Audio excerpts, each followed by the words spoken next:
I'm your host, Renee Kranz. With me today, I have by Zoom, not in the studio, darn it, but by Zoom, I have Father Andrew Dickinson and Father Michael Kapperman.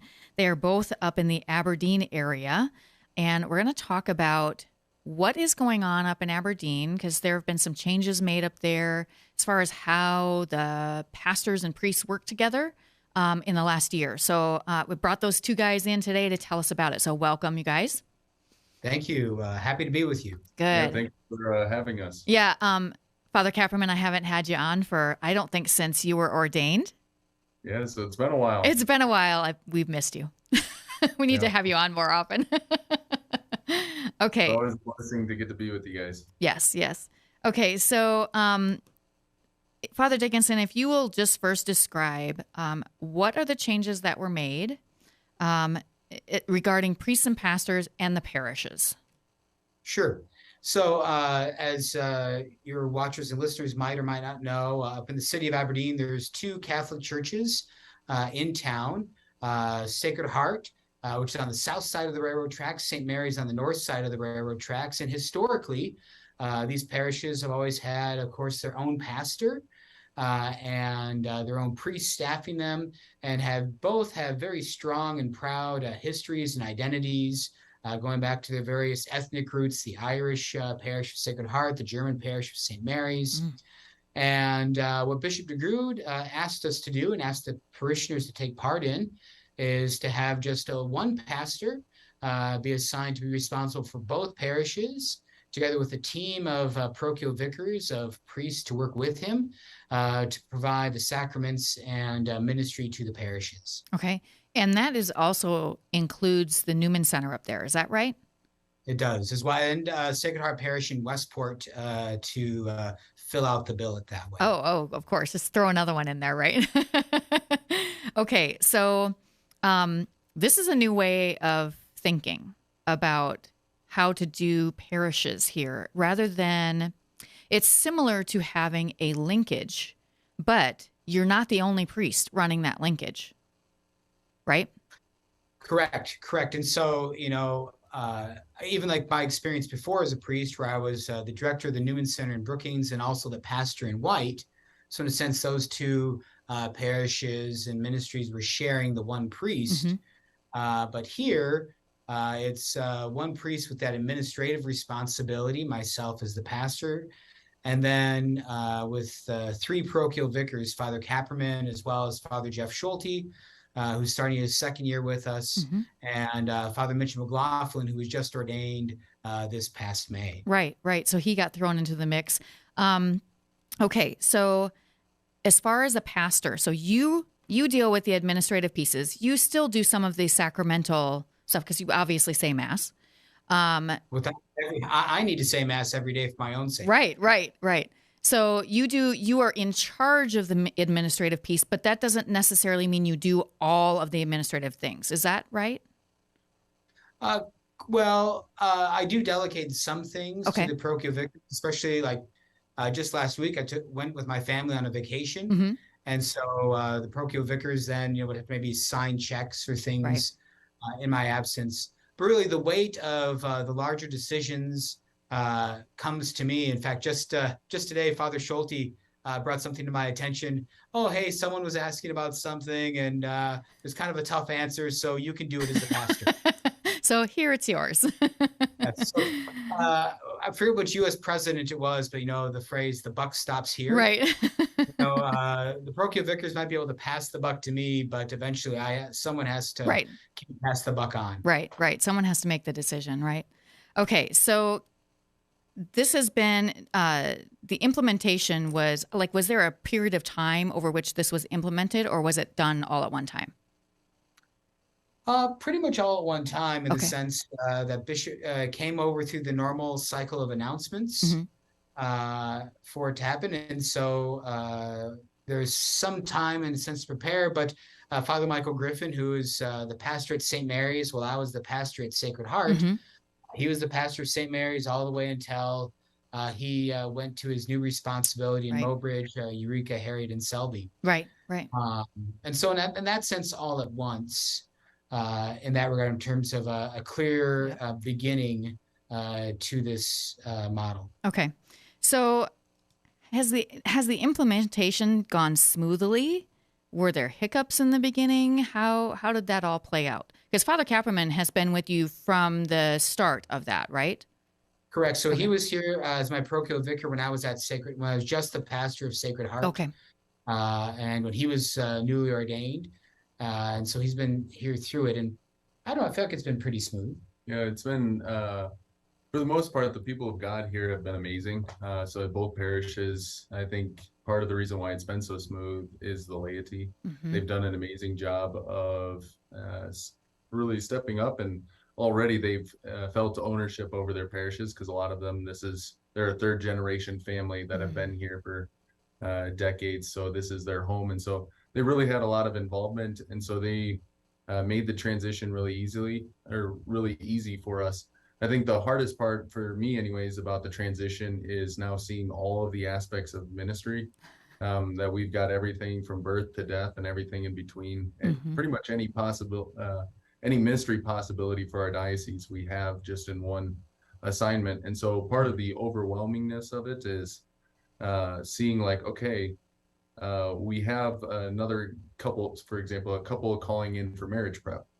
Well, if it was just our parish, I might just take it and answer it. But it's like, well, I also have to acknowledge there's 3 other priests, and we have to ask the question like, okay, who's going to take this? Because we also have a Newman Center. We also have a K through 12 Catholic school system. There's also funerals that are happening. And so finding the proper workload balance has taken a little bit of time, just because now you're seeing even more of ministry, but just making sure like, okay, there's 3 other priests working alongside me instead of just one other priest. Right. That's, if I could just follow up with that, Renee, I think that's a great point by Father Kapperman about some of the uniqueness of Aberdeen in that way. That whole, the sense of his phrase, I think you said the full gamut or the broad gamut of Catholic ministry. You know, you could be at a very large parish in Sioux Falls, maybe equal size, even some bigger size than all the families we have here. But, you know, there they specialize of who does ministry to Augustana and Sioux Falls. You know, they specialize who does the hospital ministry in those ways. They have a unified cemetery, a unified school board, all those things. We're here, all those responsibilities, there's no one but the 4 of us to handle that. Might not be as large of scale as something, you know, like the size of South Dakota State at the Newman Center where I was before, but we still have colleges that we need to be attentive to between Presentation and Northern State. Right. Seems like it's a really good training grounds for new priests, because you literally are going to see everything. Yeah, it's definitely a baptism by fire. I know Father Mitchell just recently coming in. I mean, he had everything pretty much in the first month. He had funerals, he had hospital visits, he had homebound masses. He had baptisms. He's now getting the first experience of the transition from summertime to school. Yeah, so he's been experiencing it all. So it's been fun being along with him, where he's like, oh, we also do that. Oh, okay. I would just expect some really fantastic priests to be coming out of Aberdeen after a couple of years of being there then. The people of God are going to do their best to make that happen. Yeah, yeah. Has there been a really challenging part? Like, there's 4 of you up there, and you're all kind of living in the same place. I guess I'm not sure how that's going, but you know, I would say I think in terms of priestly life, it's been maybe more challenging for me because I lived for 11 years on my own at the Newman Center, and I didn't have a roommate. The rectory was kind of my place, my shelter. I've had a tough day or a busy thing, I could go there and get away. Whereas now I've got 3 roommates. And so you could have a busy morning with strong meetings. And, I just need to go over to the rectory, give me 30 minutes, just kind of relax, make some lunch, kind of reset a little bit. And I walk in the kitchen. Hey, how you doing? You're like, don't talk to me. Yeah.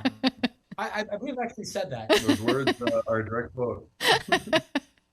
We do not have a camera up there, I swear. It's funny because that's a trial for him, but for me as an extrovert, it's like, oh, this is awesome. Yeah.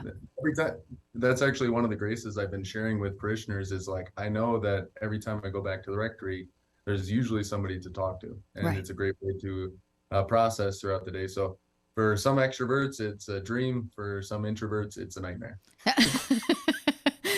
Well, I'm sure you guys will find a way to work through it somehow. Is it? I hope it's at least a big rectory where you have a little space. It is. It Okay. is.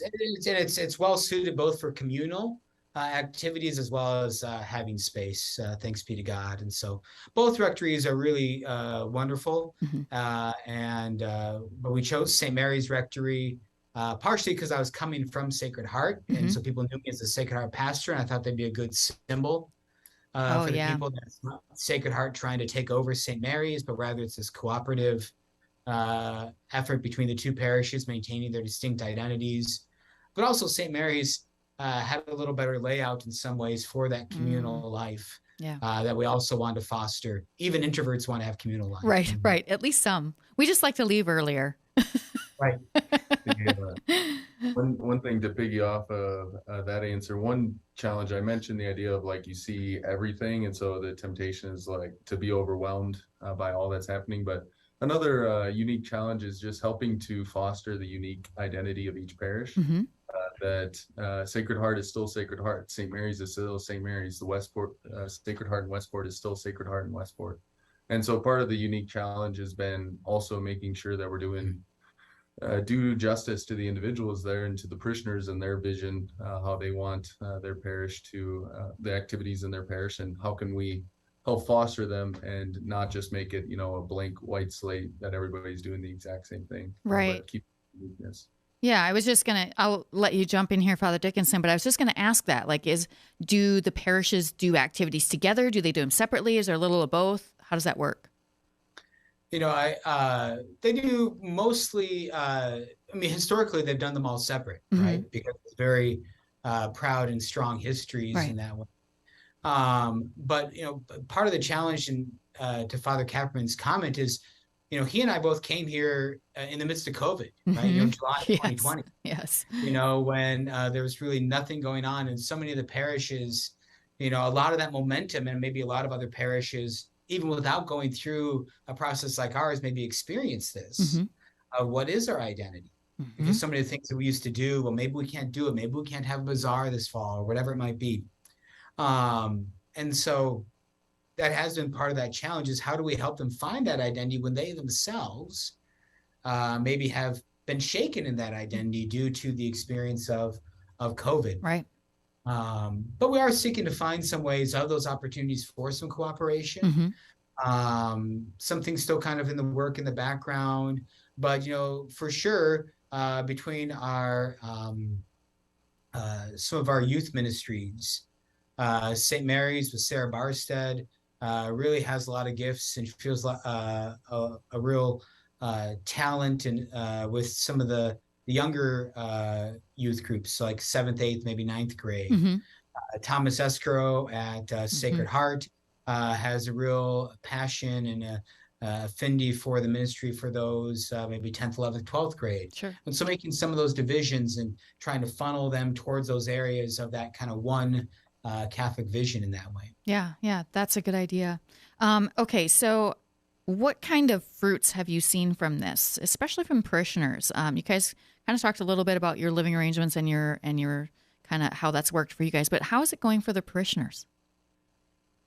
I know one of the comments I hear quite often is, I love this new way of doing ministry. Mm-hmm. And in particular, they don't feel ashamed for going over the tracks.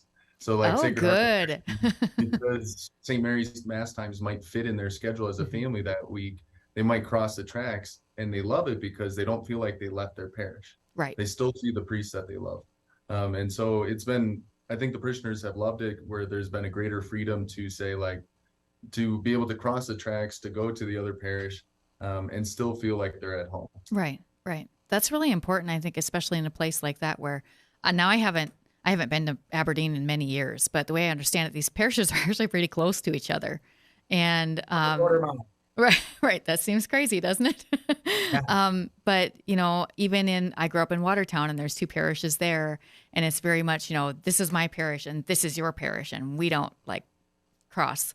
So have you seen greater unity We've seen steps towards it. I Okay. mean, it's 1 year in. Yep. And also, I don't feel like it's something that I want to force, because Right. I still want each parish to develop and continue to grow in their own identities, as pastor. And that was part of, from day one, any address or word that I'd have for the parishioners was, no, I want, St. Mary's to be the best St. Mary's it can be, Mm-hmm. Sacred Heart to be the best Sacred Heart it can be, Sacred Heart Westport, the Newman Center. Um, and so I haven't wanted to force a unity just for the sake of creating a unity. Right. Right. That let's do the ministry, let's do the governance and things, but let's just see where some things go. And I think some of the fruits aren't per se tangible things of a structure or a mission. It's really more in the spirit of the town. Yeah. That way, and it's maybe hard for someone who didn't live in Aberdeen. Mm-hmm. To know, but really, people used to joke that a mixed marriage was between a St. Mary's and a Sacred Heart parishioner. People would move to the other side of the track, and the parish secretary used to send them a thing saying, "Well, no, you have to register at the other parish now." Oh my. And there's parishioners who would go and get a PO box then for their parish address. They can still stay with the parish that they loved in that way. Sure. So seeing some of that softening, Right. is really wonderful, and people just openness to even have conversations of cooperation Mm-hmm. that maybe they wouldn't have been open to in the past. Right. So I think some of those more tangible fruits are going to come up further along, but we're very much preparing the ground for it. Right. Okay. So has this new way of